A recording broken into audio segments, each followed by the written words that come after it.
It's a stormy night in New Jersey and the police are guarding the road outside the city, looking for a criminal. They stop a speeding truck and a cop approaches the driver to ask for an ID, which the driver doesn't have.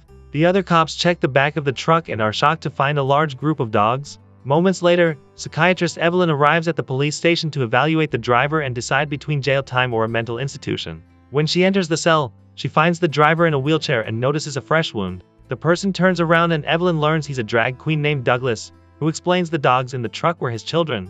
Then Evelyn convinces him to share his story. Douglas grew up in a religious redneck family. His father Mike raised dogs for fighting, and he would even starve the dogs a few days before each brawl to make them more aggressive. Mike also used any excuse to hit his wife and Douglas, especially if they tried to feed the dogs. However, he was fond of his older son Richie because he took after him. The dogs were aggressive during the fights, but they loved Douglas, who would lie down next to the cage to talk to them and pet them, sometimes even sneaking food for them. Unfortunately, one day Richie caught him red-handed and told Mike, who confronted Douglas during lunch. Douglas admitted he liked dogs better than his own family, so a furious Mike dragged him out and threw him in the cage with the dogs, who immediately came closer to him to cuddle him and comfort him. From then on, Douglas lived his life in the cage, including during the freezing winter, eating any scraps his dad would throw him. One day his mom brought him some cans and told him to bury them to hide them. Then she announced she was running away because she was pregnant and she wanted to give the baby a better life. Douglas tells Evelyn that he doesn't resent her for it. Sometime later, Richie put up a sign on the cage that said "In the name of God,"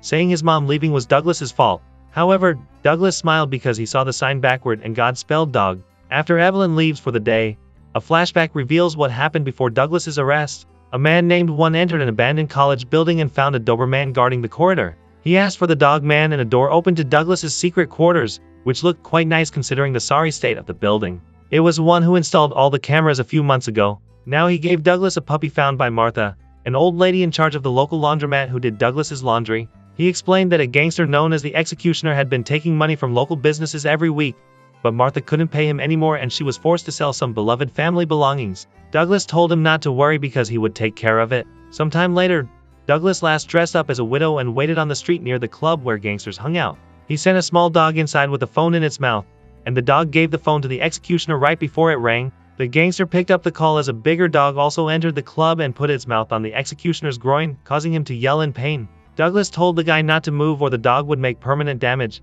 Then he explained he wanted the Executioner to leave Martha alone or the dog would enjoy a meal full of nuts. The Executioner agreed to the deal, and as soon as the dogs ran out of the bar, he sent his men after them. In the present, morning comes and Evelyn visits Douglas's home while the police are collecting evidence. There are bodies and blood all over the place, not to mention the bullet holes. After picking up a few things, Evelyn returns to the station, where Douglas has already washed up and changed. He's grateful to her for bringing his things and continues his story. Little Douglas had to live in the cage for months, and he got his education from magazines he found hidden behind a plank, probably left by his mother. One day one of the dogs got pregnant, so Douglas hid the puppies away from his family's eyes. Unfortunately, Richie again saw him and told his dad, who immediately came out armed and ready to take care of the puppies. Douglas immediately latched on the cage door and started yelling at Mike while the dogs barked and growled along. Furious, Mike shot Douglas through the door and made him fall. The bullet hit his hand and made him lose a finger, then it ricocheted and hit Douglas in his spine. Worried this could escalate into actual death, Richie took Mike inside after dropping a handkerchief for Douglas. Unable to move much, Douglas put the handkerchief around his bleeding hand and the finger inside a little bag.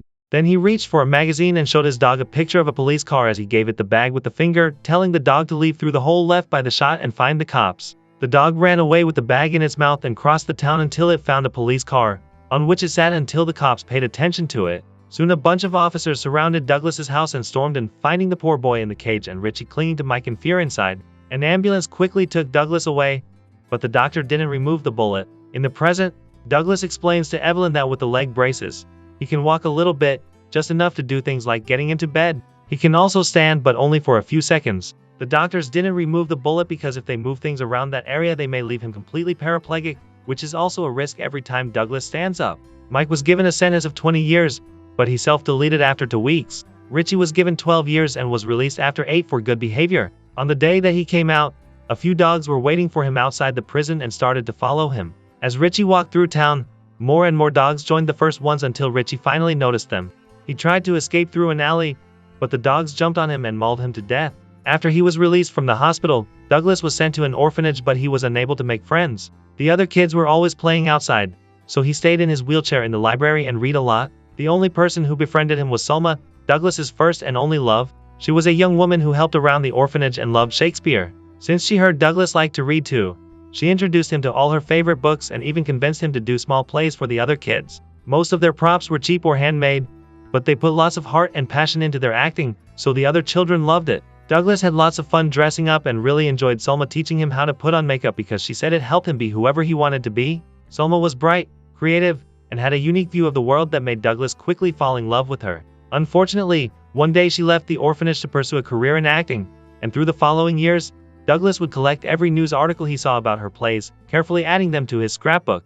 Eventually, Douglas became an adult and attended college through online courses, getting a bachelor's degree in biological sciences before getting a job at a dog shelter. When Selma finally made it to Broadway, Douglas went to see her play and tried to approach the stage, but everyone was standing up and he couldn't access it. Luckily, he was allowed backstage, and Selma immediately recognized him. She was very happy to see him and really appreciated his flowers, but she got even more excited when he gifted her the scrapbook. Selma was so flattered that she thanked him with a kiss, causing his hopes to go up. Douglas was about to confess his feelings when suddenly the director came in and complimented the scrapbook as well. Douglas was devastated to hear Selma was married to him and they were already expecting a baby. Heartbroken, Douglas congratulated them and went back to the shelter, where he stood up to be able to yell and hit the cages to deal with his fury. The dogs barked at him, and when he fell on the floor, one dog struggled with the latch until it managed to open the cage, causing all the dogs to come out and cuddle Douglas to comfort him. Afterward, Douglas cut his hair as a symbol of letting go. Sometime later, 2 men from the government showed up to inform him that they were closing up the shelter under the excuse of budget cuts. Douglas pointed out that the budget was cut every year since he took the job, and he still kept the shelter up because he lived off donations. So the only municipal funding he had was the building itself. Feeling caught, the men admitted that the site was being sold to a developer to make a profit. Douglas had until Monday to move out, and the dogs would hopefully be sent to other shelters. However, when Monday came, the authorities found the building empty because Douglas had run away with the dogs. That was when Douglas moved into the abandoned college building, where he spent time reading to his doggy family. He soon started to look for a job, but every place would turn him down because of his wheelchair. One afternoon, Douglas went to a club that was looking for a barman and arrived just in time to watch the drag queens rehearsal, immediately falling in love with their costumes and their art. The owner told Douglas that he already hired someone for the bar, but Douglas announced he wanted to act instead, sharing his experience. The man pointed out people wouldn't be interested in a performance done in a wheelchair, so Douglas got off the chair and explained he could stand for a whole song. The queens were very impressed and found him cute, so they convinced the owner to give Douglas a chance. The following Friday, the queens helped Douglas get clothes, makeup, and a wig for his performance. Wanting to make a good impression, he removed his leg braces and asked his new friends to be ready to catch him when he was done. The queens helped him reach the stage and he waited behind the curtains, which opened when he was introduced as Edith Piaf. Douglas started singing in French while doing slight movements with his hands, and both the public and his co-workers were enchanted by his voice. Everyone could hear the raw emotion in the lyrics, and by the end, everyone clapped and cheered for Douglas. Wanting more, the curtains closed and the other queens rushed to catch Douglas right before he fell. From then on, Douglas was allowed to perform in the club every Friday night. Obviously, this didn't pay enough to live, so Douglas started a service that matched lonely people with the right dog for company and protection. He also gave them extra help if they needed it, implying illegal activities like what he did with the executioner. One day while he was cooking, the dogs would bring him any ingredient he needed from the pantry, and this made Douglas realize this could be used to do what he called fair redistribution of wealth. His smallest dog would sneak inside rich people's houses through windows or ceiling hatches that were left unlocked because of their small size. Then the dog would open a bigger entrance so all the other dogs could come in too. Together they would steal all the jewelry they could carry, and nobody ever suspected animals were doing it. Things went well for a while until one day, a rich lady called insurance agent Ackerman, who thought she was trying to commit insurance fraud. Supposedly every window and door in her house had been locked except for a tiny bathroom window, not to mention her dogs didn't bark. However, the lady gave him the security camera tapes, and when Ackerman started to watch them, he saw a dog running out with something in its mouth. It looked crazy, but then he remembered the other mysterious cases from the last few months and checked the other recordings as well. He was shocked to discover that the same dogs were always on the screen and they had been dismissed as random strays by the other agents. In one particular recording, Ackerman found a guy pretending to be a guard waiting for the dogs with a truck. He investigated the license plate and found Douglas's profile, eventually discovering he was working at the club. One Friday night, Ackerman attended Douglas's performance, and to his shock, he was wearing one of the stolen necklaces. After the show, Ackerman went to the dressing room with a flower, pretending to be Douglas's fan. He asked him out for dinner, but Douglas turned him down because he had to go home to feed his kids. When Douglas left the bar, Ackerman discreetly followed him. As he entered the old building with a gun, The dogs warned Douglas, who immediately asked them to hide. Ackerman found the Doberman guarding the corridor and considered shooting, but at that moment Douglas opened the door and told him the jewelry was in the safe. Once he had the box, Ackerman took a seat to check everything was in there, and Douglas used the chance to order his dogs to kill him. Now that most of his life has been covered, Douglas shares why he got arrested. The evening after Douglas helped Martha, the executioner and his gang found the abandoned building because they beat up one until he talked. Once they were sure they were at the right place, they killed one with a shot. The sound alerted Douglas of their presence and he told the dogs to get in position for war while he grabbed a weapon from his collection. The executioner ignored the Doberman and started to shoot the metal door to no avail while Douglas escaped through a narrow hidden corridor. At that moment a little dog ran by the corridor and a gangster followed him into a hole, only for the bigger dogs to drag him in and kill him. Then the gang split and started to follow the different dogs that kept peeking into the corridor. A guy followed a dog into a bathroom with a wet floor, and the dog released a cable to electrocute him. Another guy followed a chihuahua into a locker room and when he got close enough, Douglas shot him through the wall. A man entered the wrong room and found himself surrounded by huge dogs that immediately mauled him to death. While chasing a small dog, another guy fell inside a hidden pit, and when his friend tried to help him, the dog pushed him down as well. Then Douglas came over and shot them both. In the corridor, a gangster stepped on a trap and was left hanging from the ceiling for a dog to catch. Nearby another gangster also fell in a trap and got mauled as well. The executioner started to get nervous and asked his men to bring him a better weapon. At that moment Douglas opened fire through the wall, bringing down a few men. When the executioner shot back, a bullet hurt Douglas's back before he managed to duck.